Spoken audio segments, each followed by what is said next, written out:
Selamat pagi buat kita semua. Puji dan syukur kita panjatkan kepada Tuhan Yang Maha Kuasa karena atas berkat-Nya kita telah diberikan kesehatan hingga pada saat ini.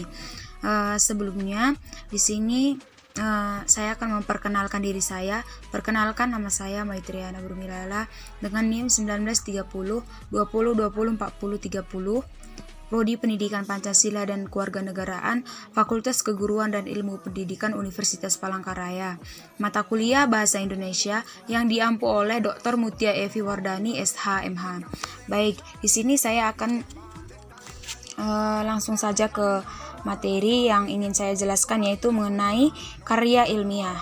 Nah, di dalam karya ilmiah ini, saya akan menjelaskan yang pertama itu pengertian karya ilmiah, karakteristik karya ilmiah, ciri dan sifat karya ilmiah, jenis-jenis karya ilmiah, manfaat menulis karya ilmiah.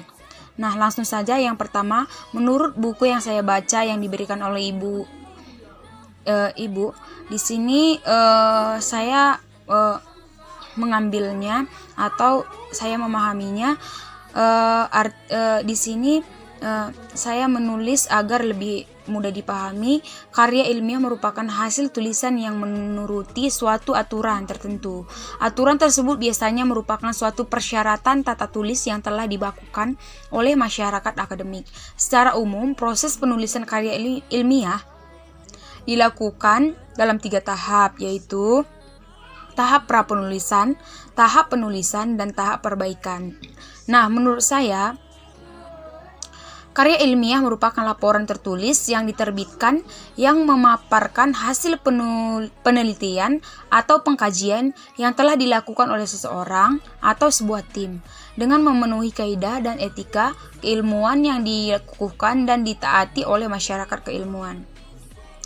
Nah, selanjutnya, apa saja karakteristik dari karya ilmiah? Nah, karakteristik dari karya ilmiah ada 6. Yang pertama, tulisan yang dibuat harus mengacu pada teori. Nah, di sini teori yang dibutuhkan sebagai landasan berpikir dalam pembahasan suatu masalah. Yang kedua, harus lugas, artinya tidak emosional, tidak kritis, dan tidak menimbulkan interpretasi lain. Hal ini harus diperhatikan dengan baik. Kemudian juga harus logis, artinya mengacu pada pembahasan yang rasional dan urutan yang konsisten. Tulisan tidak memuat hal-hal yang atau tidak bisa dibuktikan kebenarannya, serta tidak boleh di luar nalar manusia. Yang ketiga, efisien, artinya mempergunakan kata, kalimat, dan bahasa yang baik, sesuai, dan mudah dipahami. Yang keempat, efektif, artinya tulisan-tulisan yang dibuat harus padat dan ringkas. Tidak boleh bertele-tele atau memasukkan opini-opini yang tidak penting. Yang terakhir, objektif, artinya berdasarkan pada fakta. Dalam hal ini, kerangka karya tulis ilmiah bersifat konkret dan benar adanya, tidak mengada-ngada.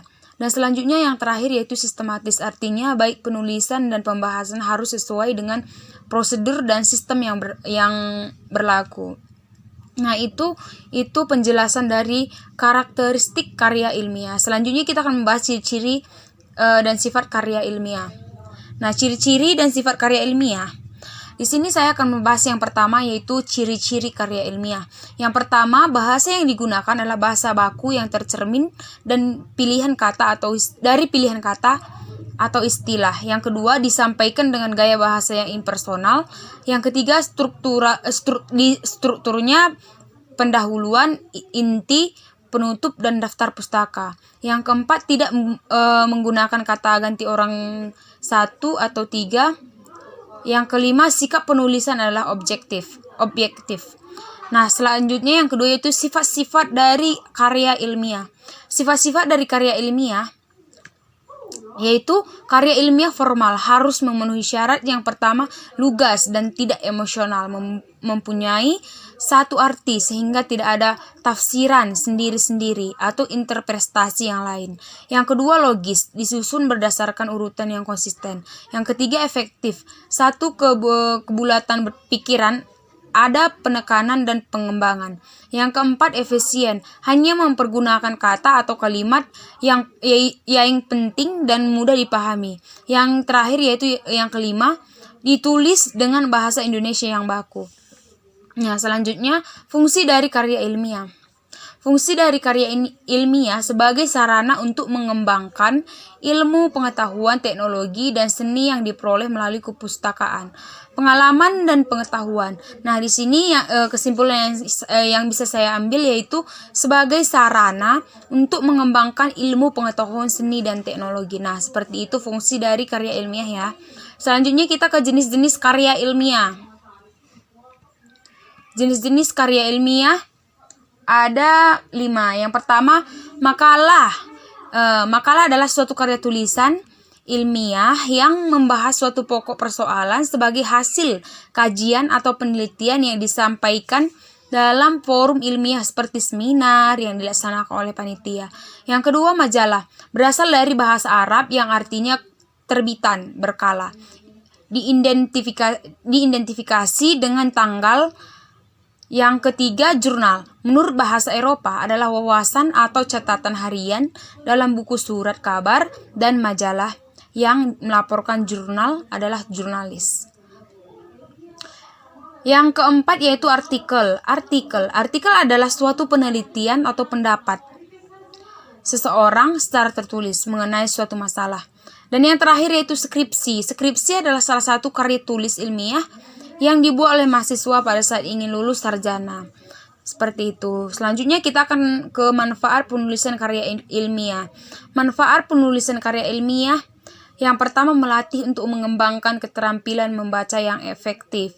Nah, di sini kita para mahasiswa diajak untuk cara mengembangkan agar kita terampil membaca yang efektif, membaca yang baik. Di sini kita disuruh untuk melatih agar kita terbiasa dalam membaca yang efektif dan membaca yang biasanya yang mungkin yang baik. Yang kedua yaitu melatih untuk menggabungkan hasil bacaan dari berbagai sumber. Nah, misalnya sumber 1, sumber 1, sumber 2. Nah, kita harus melatih bagaimana cara kita untuk menggabungkan hasil dari sumber yang pertama dari sumber yang kedua agar menjadi hasil yang lebih baik dan maksimal. Yang ketiga yaitu mengenalkan dengan kegiatan kepustakaan. Nah, kita harus memperkenalkan apa-apa saja kegiatan dari kepustakaan. Dan yang keempat yaitu meningkatkan pengorganisasian fakta atau data secara jelas dan sistematis.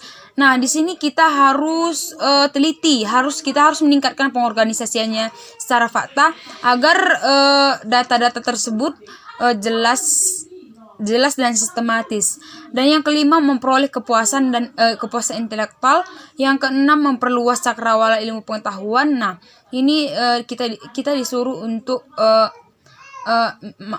maksudnya kita disuruh untuk mencari ilmu agar kita mendapatkan ilmu pengetahuan dan kita mempunyai wawasan yang luas dan ilmu pengetahuan yang sangat banyak. Yang ketujuh yaitu sebagai bahan acuan penelitian pendahuluan untuk penelitian selanjutnya.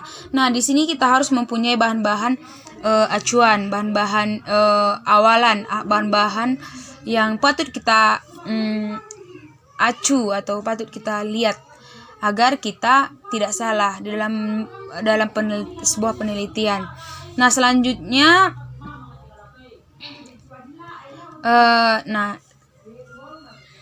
jika ada salah yang saya ucapkan atau kurang paham, saya mohon minta maaf. Inilah yang bisa saya sampaikan hingga pada saat ini. Sekian dan terima kasih.